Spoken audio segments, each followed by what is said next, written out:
Step one of any EVA foam project is a pattern. Most of the time, especially with armor, you want to start with some kind of pattern, but creating patterns is a tricky feat all in itself. There are many large items, crazy shapes, and complex shapes that you want to create in not foam before you move on to your final material. Other great starting points for foam projects is with pepakura, papercraft, or even clothing patterns.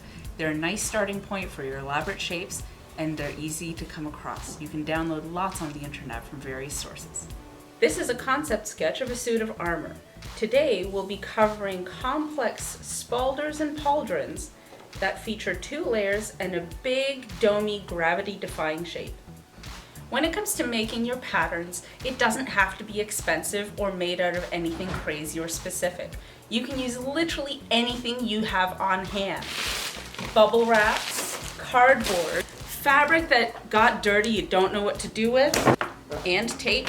And if you're so inclined, I'm a big fan of Glad Press and Seal, which is a semi-tacky food wrap that clings really, really well to most surfaces, but it doesn't actually stick. And bristle board, if you happen to have it lying around. When it comes to doing a layered spalder or pauldron, it's important to start with the things that are way underneath the shape because you have to build on top. In this case, I'm going to start with the shoulder strap, followed by this piece underneath, and then finish off with that big dome shape. Let's get started.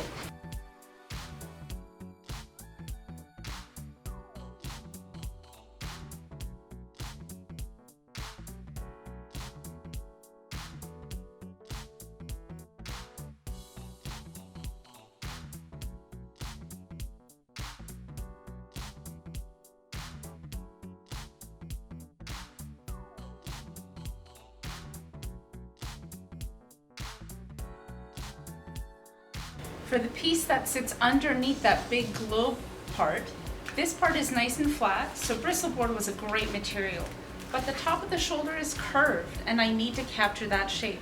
Trying to get bristleboard or any stiff material to go around a curved shape is pretty tricky, so I just used bubble wrap, and then I taped and mummified it in packing tape so that I have that dome shape, and I can separate this second part from the shoulder part without it losing its shape.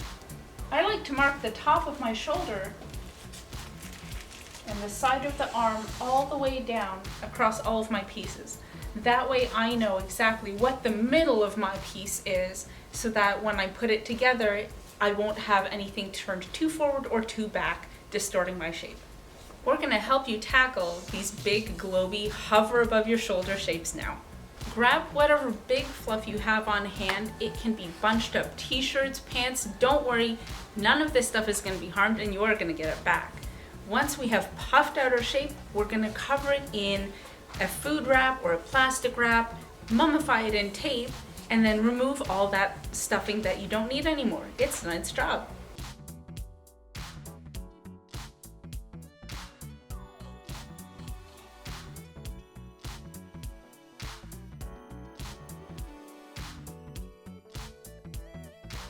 Now that I have my beautiful collection of garbage in a much more aesthetically pleasing arrangement, it's time to cover it with the thin shell that will eventually become my pattern. And today we're going to use the Glad Press and Seal. Glad Press and Seal is really neat because one side is not tacky, but the other side is. This means it's really fantastic for doing patterning on yourself if you're ever doing a chest plate, helmet, don't cover your face, or anything else that is a close-fitting armor.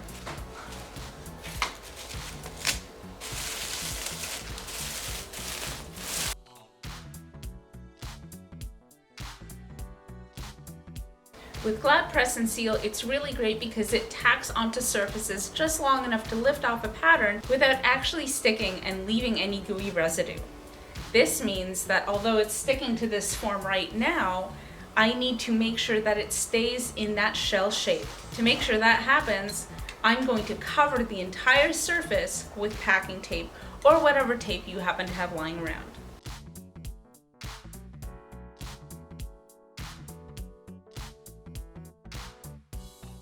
If you don't happen to have a lovely assistant such as Frank at home, You can use housemates, the sides of chairs, the sides of armchairs, wig heads, and there are also patterns to make EVA foam dummies online or your own duct tape double. Now that we have our globe shape, next we're going to mark out where the actual globe is going to be.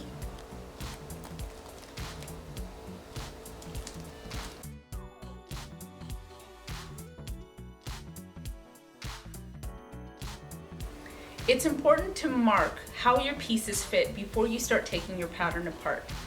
In this case, we have 3 different pieces that work together. We have our top, our shoulder piece, and our bicep armor. But all of them do intersect at one point. This is just a marking hole and doesn't mean I'm actually going to cut out a hole. It's just a reference point so that when I stack my EVA foam pieces all together, I know where and how the pieces are going to fit. The top layer is marked. Next, I'm going to mark the next layer underneath.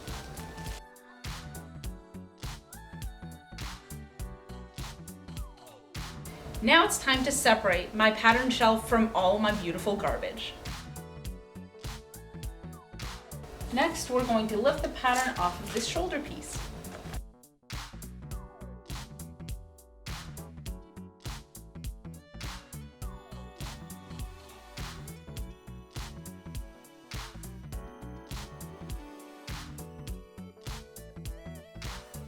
This last piece is a nice flat shape and it's the same size that I already wanted in, so I don't need to pull off an additional pattern. This piece is not so flat. It does have a smooth flat part, but then this part will need to be patterned and cut apart a little bit so that it accommodates the curve of the shoulder.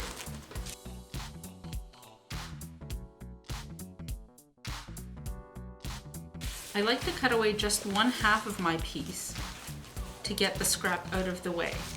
Next, I'm going to fold it double and copy my shape onto the back because it is a little bit different and I at least want this curve to be the same.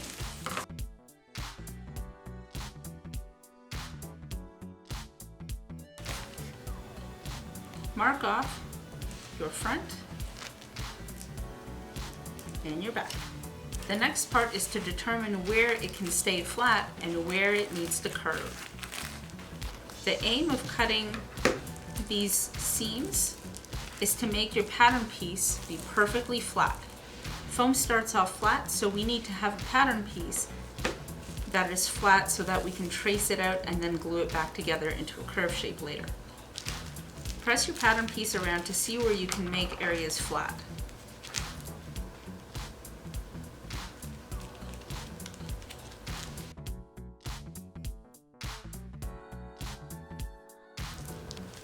Now you can see my pattern piece will lie flat and will allow me to cut it out of a flat material. Each one of these darts will be closed up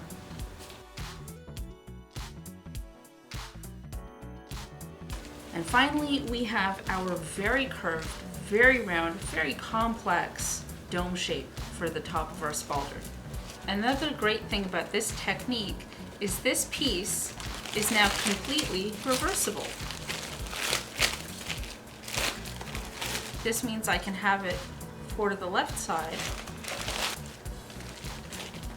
or for the right side, and it doesn't change the shape of the pattern. Now it's time to decide where we want our seams. We can have our seams running lengthwise, like an orange peel, or across. Both of these will give us a round shape, but it depends on how you need the seams to lie and where you need it the absolute smoothest.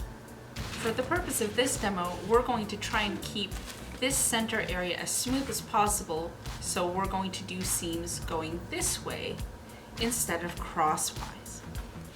For this pattern, I'm going to try and keep as wide of a strip of unseamed area because I want to keep this middle area nice and smooth. The way I do that is I smush it until I can see that it's starting to bubble and curve. I'm just going to mark a few dots with where I start to see the curving.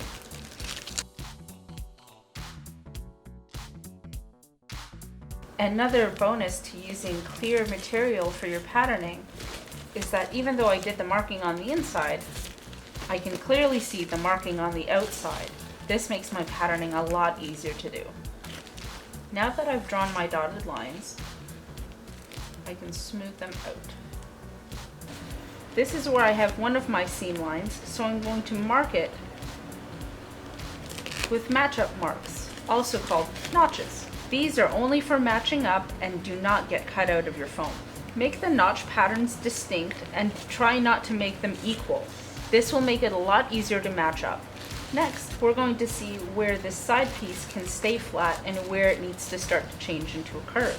I like to start at the edge of my piece and scooch my fingers along until I see that it can't be flat anymore.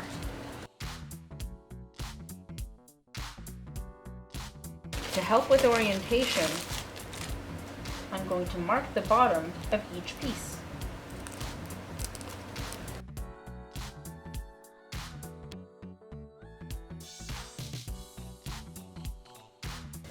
Because our pattern pieces aren't entirely super flat, it's best to trace them onto something like a cardboard, bristboard, or paper, so that when we have our pattern pieces and we're laying them on our foam, that they won't warp, distort, or shift.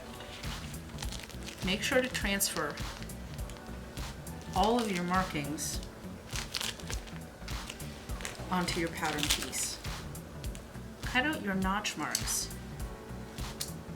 ahead of time. This will make marking your pattern on your foam a lot easier because you can just draw right through the little notch.